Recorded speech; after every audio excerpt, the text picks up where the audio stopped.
The more stages, the more steps I take, the better my picture will be, because I direct my thoughts to each stage and what each stage accomplishes.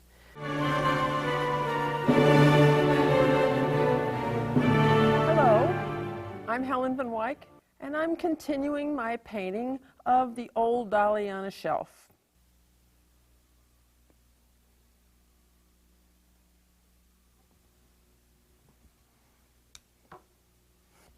Why don't I add some lights to her little blouse?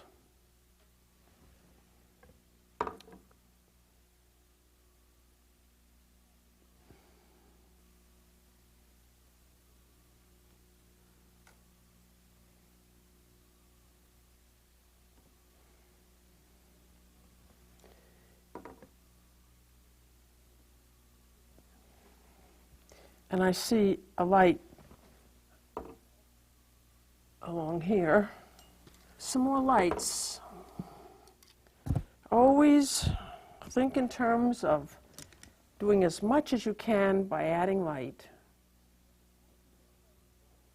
A lot of people say you have to do the darks first. Well, I have it I have the darks suggested.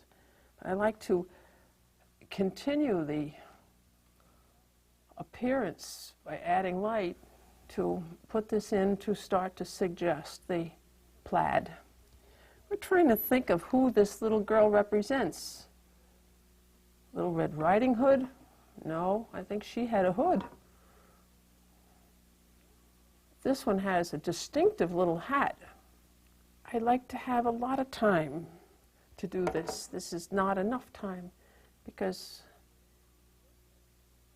I want to look and accurately understand the shape. All these little shirrings.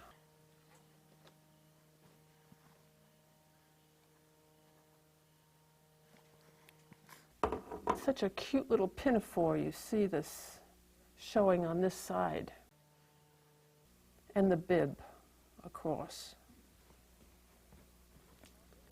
I need this dark tone from the bonnet to silhouette her head. Yes, now I'm into doing the darks. And the darks are always applied into areas that are already dark, so they don't look like dark smudges. They look like accented shadows. I like to paint primarily, but I especially have a wonderful time when I see something that intrigues me a lot, and then I want to try my hand at it. You really can paint anything.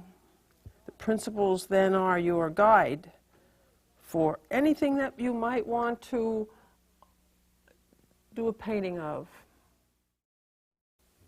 And I think that I like to paint a variety of things to prove to you that if you learn the basic principles, you can paint anything.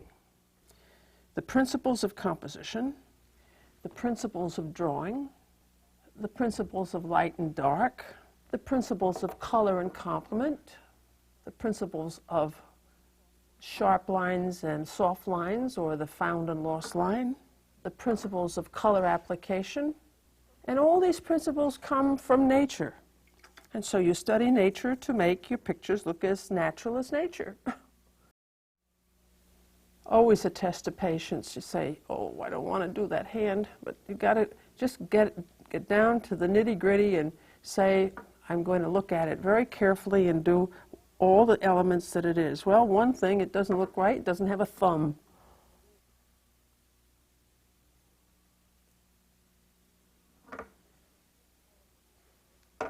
And I paint this way for the bulk of her hand, and then down for the fingers, stopping at the knuckle,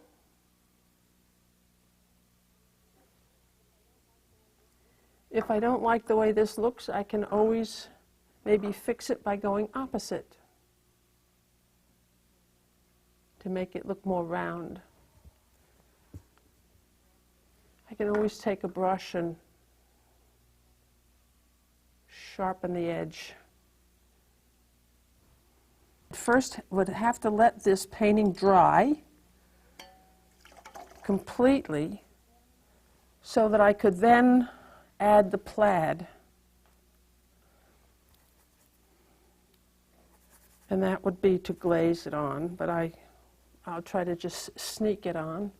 And so it goes across this way, and then it changes, and then it seems to go this way. Then, because it's further down here, would make such a big difference to have all this plaid because it's so much characteristic of the little doll.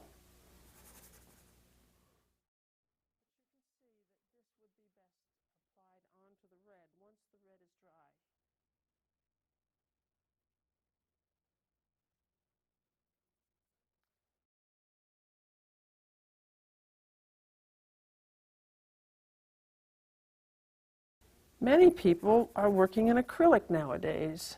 Just use acrylic paint rather than oil, and you wouldn't have a problem. That would all be dry. It would all be dry already, and you could add this on without any trouble at all. Ho, ho, ho.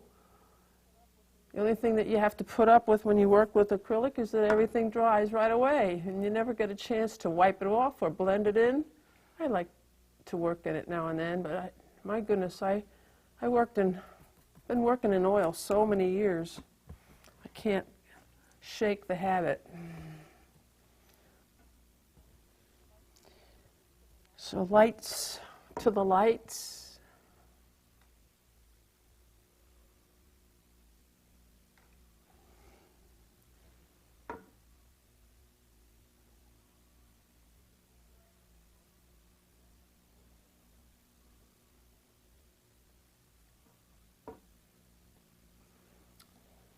It'd be so nice to take the time to make that shoe look broken.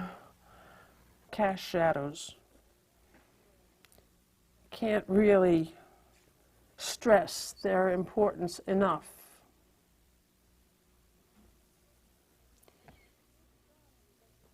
Each value that you add to your picture defines the drawing, and nothing defines the drawing quite as much as the cast shadow.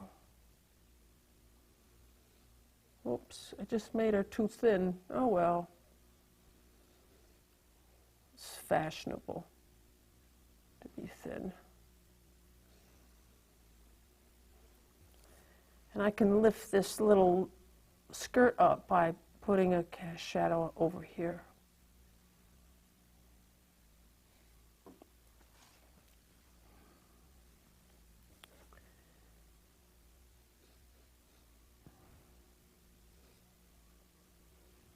Set this little foot down by putting more of a cast shadow there.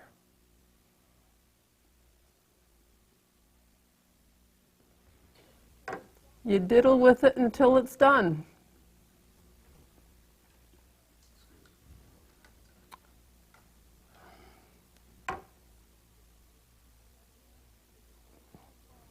If it goes too far wrong, you wipe it out and you start diddling from the start again.